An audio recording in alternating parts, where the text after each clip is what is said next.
Kai kas dar atmena laikus, kai Vilniaus gatves išriedėjo pirmasis troleibusas. Elektra varoma mašina visiems atrodė kaip vienas didžiausių pasaulio stebuklų. Jauni žmonės ėmė svajoti, kad jie bus troleibuso vairuotojais. Tai buvo prieš 50 metų. Įdomu, ar dabar kas nors nori tapti troleibuso vairuotoju? Ingridos Daraškevičiūtės reportažas.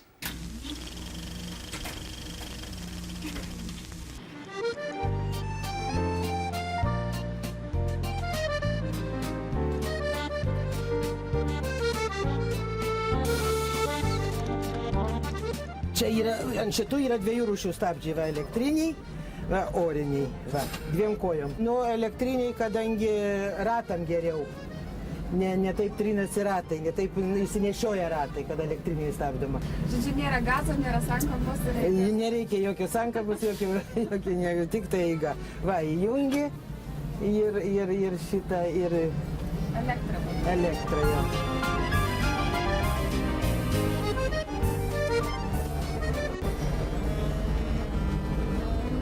Troleibusų vairuotojų aš pats nenorėčiau būti.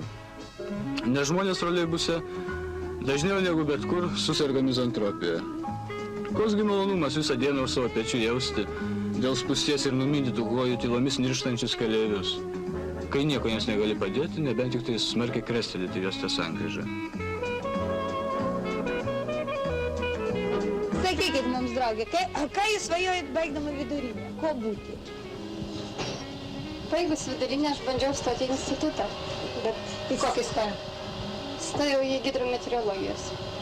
Bet man nepasisekė ir pasitaikus progai buvo organizuoti prie troleibusų valdybos kursai vairuotojų. Man šitas darbas labai patiko, aš baigiau kursus ir dabar dirbu. Ir dabar patinka? Patinka. Šiaip tai mano buvo svajonė jaunystėje prekyba. Aš ir į Vilnių atvažiavau stoti į kooperatinį technikumą, va tas, kur dabar va čia prie savivaldybės va ten vavyra. Ir kadangi aš į jį neįstojau, taip aš tada nuėjau dirbti į silikatinį, plytas dėjau. Nu ir tada, kai pamačiau tos pirmus troleibusus, būdavo atvažiuoja ten prie silikatinį, kur apsisukimas buvo žiedas. Tai būdavo stovim, žiūrim į tos troleibusus, tos vairuotojus, dar į moteris, kaip iš kitos planetos atrodė. Mano mama, amžinatilsį, tai vis sakė, nu jau tau tas troleibusas tikriausiai ir sapnuojasi. Sakau, ne, mama, nesisapnuoja. Buvau stalių staklininkas. Tai vairuotojų troleibuso geriau? Man geriau. Nu, aš ten senam darbė atidirbau 10 metų. Nu, kažkaip ten norėjau, buvo atranka. Nu, reikia pasižiūrėti, pabandyti.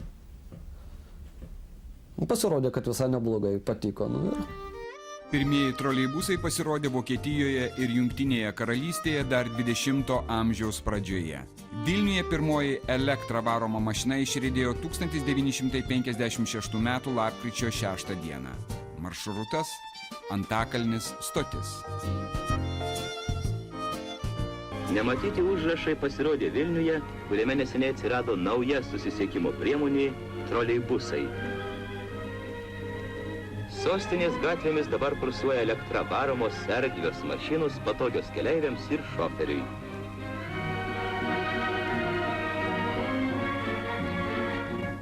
Aš prisimenu 56 metus, kada pradėjo važiuoti iš Antakalnio pirmieji troleibusai. Nu, aš Antakalnį gyvenu, tai aš ten ir tą ir mačiau, kokie jie tada buvo, kokie dabar. Iš tikrųjų, troleibusas išriedėjo dieną anksčiau nei skelbė istoriniai šaltiniai. Nepaslaptis, visi reikšmingiausi įvykiai buvo planuojami spalio šventėms. Tų pačių 1956 m. lapkritį ką tik buvo žiauriai numalšinta Vengrijos revoliucija. Spalio šventės turėjo praeiti sklandžiai. Jų išvakarėse ir buvo išbandyta kontaktinė troleibusų linija. Pirmasis maršrutas Antakalnis stotis buvo išbandytas lapkričio 5 dieną prieš iškilmingą atidarymą. Ir tada pasirodė, kad netaip sumontuotas kontaktinis tinklas, kad yra kibirkščiuoja ir krenta štangos. Staigiai per naktį buvo sutvarkyta ir ryte jau per iškilmingą atidarymą, kai buvo perkelta juostelė, kai dalyvavo visa miesto valdžia, važiavo gražiai kultūringai. Troleibusas buvo pirmas, bet jo numeris buvo antras. Kiek žinau, tai buvo suprojektuoti iš karto visas tinklas, nu ne visas, bet dalis tinklo ir buvo konstituta pirmas maršrutas Žvėrynas stotis, antras Antakalnis stotis, bet kadangi parkas yra Antakalnyje ir pirmo maršruto linijos nespėjo pasakyti, dėl to buvo leistas antras maršrutas, bet numeris nebuvo pakeistas. Dėl to liko Žvėrynas stotis pirmas, o Antakalnis stotis antras. Pasirodžius pirmiesiems troleibusams, jiems kelias visur buvo laisvas. Žiemą važiuodavo taip, vairuotojas susideda kojas ant vairo, buvo sniegas, nieks nevalydavo, vėžės didžiausias gylės ir sau ramiai važiuoja per Antakalnį, ir troleibusas pats suka, posakius daro. Tai pravažiuodavo vieną Volgą, vieną Pobėdą ir 3 troleibusai per valandą ir viskas. Užtat kamščiai buvo prie troleibusų.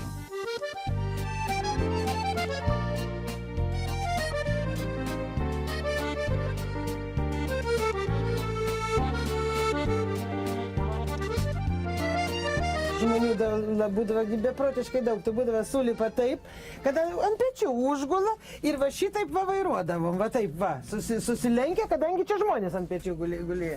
Kol nebuvo troleibusų parko, Antakalnis buvo laikomas kaimu. Gyventojai džiaugiasi, kad nuo šiol jie gyvens mieste. Pasakojama, kad troleibusų parką statė karo belaisviai. Vilniaus gatvėse troleibusų daugėjo, reikėjo vis daugiau vairuotojų.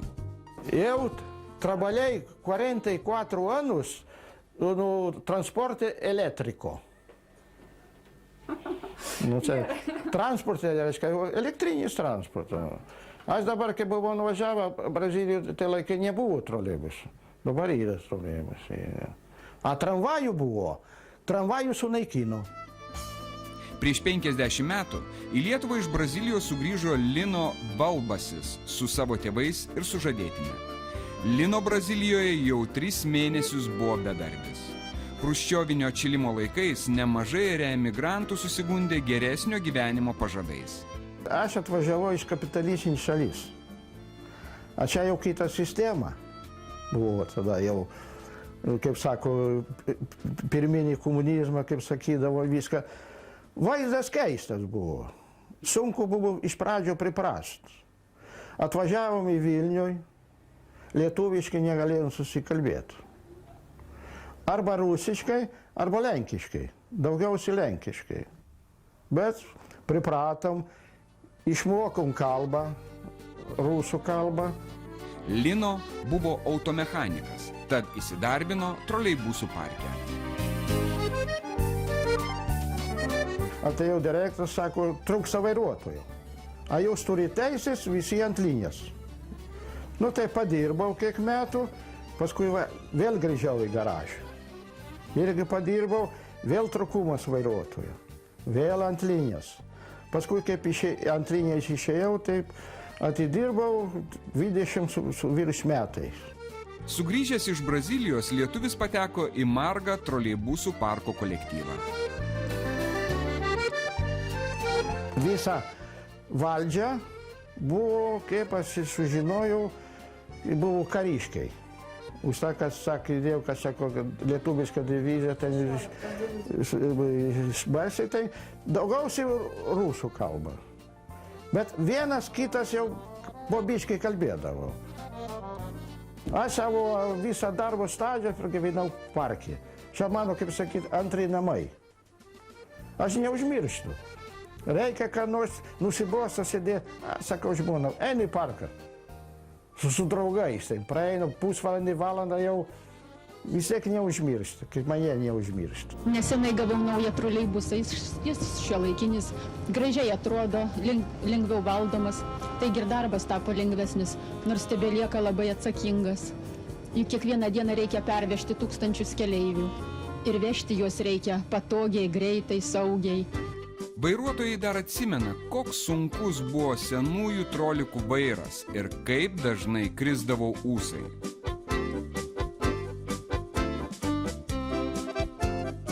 Iš pradžio tas moteris atėjo, jos dirbo konduktoriai. Iš pradžio labai viena kita buvo vairuotojų. Bet paskui, kai paėmė, tos nuėmė konduktorius ir padarė bilietukus, Tai jos perėjo į kursas vairuotų, norėjo. Ir jos dar irgi daug jau dirba. Bet atsimenu, atvažiuodavo jos iš kaimą, jaunas mergiškas, 17-18 metų, o paskui jau žiūriu, kad jau panas, gražiai. Algas nebuvo didelis, bet, kaip sakyt, pragyventi užtekdavo. Pavyzdžiui, aš vaikystį dar eidama į mokyklą, 5 km reikėjo eiti per Nevėžio upę, ten kaime. Mano buvo svajonė išmokti autobusą vairuoti ir važinėti Kėdainiai Šventybrastis.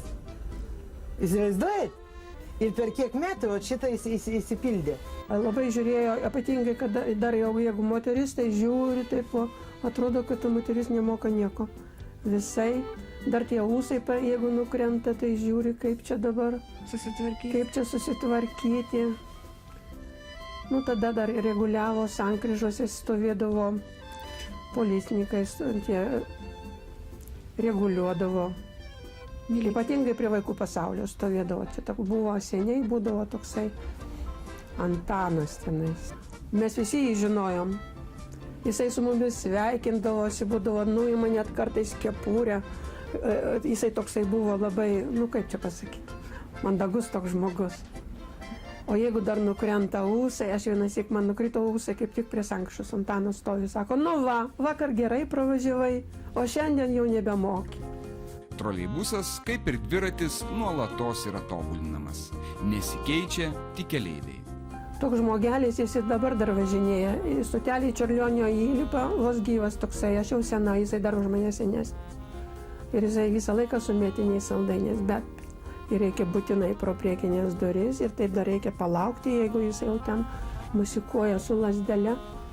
Bet jis labai taip jau toksai, bet vienintelis žmogus. Bet pavyzdžiui, rudenį, kaip važiuoja iš Dvarčionių, čia iš sodų, su obuoliais, tai pabeldžia ir padeda porą obuolių, būtinai. Kaip būtinai, bet būna tokių, kad pavaišino obuoliais. Anksti ryte aš dirbau ir buvo kovo 8. Ateina toks pagyvenęs, solidus žmogeliukas, dedukas, įlipa per priekinės duris, aš bijau durų atidaryti, nes buvo labai ankstus rytas. Paskui jis tai pasibeldė labai mandagiai, atidariau duris, dar man pagal grafiką buvo anksti išvažiuoti. Ir dabar jis įlipa, sako, miela vairuotoja, jūs mane tiek senai vežioja, čia viską, prašau jums. Ir dovanoja jis man pudrinę, veidrodėlis ir pudrinę. Ir tai paliko kažkaip tai, nežinau, kažkaip įspūdį, labai gerą įspūdį paliko. Gyvenimą gadina tik gatvės piratai. Šiandien, pavyzdžiui, aš einu savo eilėj, įsivaizduokit tą dalyką, ir panelė už vairo. Jinai, reiškia, iš antros eilės nori įlysti į pirmą, nei prašosi, nei nieko įkiša, reiškia, jau savo ir signalina į pykus baisiausiai. Aš savo eilėj einu, visų pirma vėlavom, kamščiai. Oi, aš čia priešnekėsiu labai daug. Šį mėnesį Vilniaus troleibusų kolektyvas švenčia 50 metų jubiliejų. Gausiausias būrys čia dirbančių apie 20 metų. Tačiau netrūksta ir tikrų veteranų išdirbusių per 30 ir net 40 metų. Ilgiau nei 30 metų vairuojantiems bus suteikti vardiniai troleibusai. Kolektyvas, sakysiu, seni mūsų kolektyvai anksčiau buvo. Labai draugiški buvom. Vienas kitam padėdu. Dabar paskutiniu laiku, kaip dirbo, jau ne tas draugiškumas tarp vairuotojų. Kiekvienas stengiasi savo tik. Aš jeigu dabar grįžčiau į jaunystę, tik šitą profesiją. 18 metų čia dirbo mano mama. O to atėjau aš čia, tiesiog tokia vieta buvo, to atėjau dirbti. O mama dirbo kuo? Irgi tą patį? Toj pačioj vietoj dirbo, jo mama išėjo į pensiją, aš pakeičiau ją. Čia žinot, kuom labai pavasarį, anksti ryte, kada išvažiuoji, saulė teka, arba kaip medžiai sprogsta, kvapas, švaraus ryto. Paukščiukai čirena, ypač pavasarį. Ta romantika yra tokia rytais ankstyvais. O dabar tai jau ne, dabar jokios romantikos. O jūs, ar norėtumėte būti troleibuso vairuotoju? Ne, ačiū. Ne. Nes jeigu vairuoja žmonės, tada nieko gero. Kodėl? Nes vairuoja žmonės gauni kaip 10 centų už mokestį. Na tai neįdomu. Šiandien viskas. Susitiksime po savaitės ketvirtadienį 22:05 min. Sudie.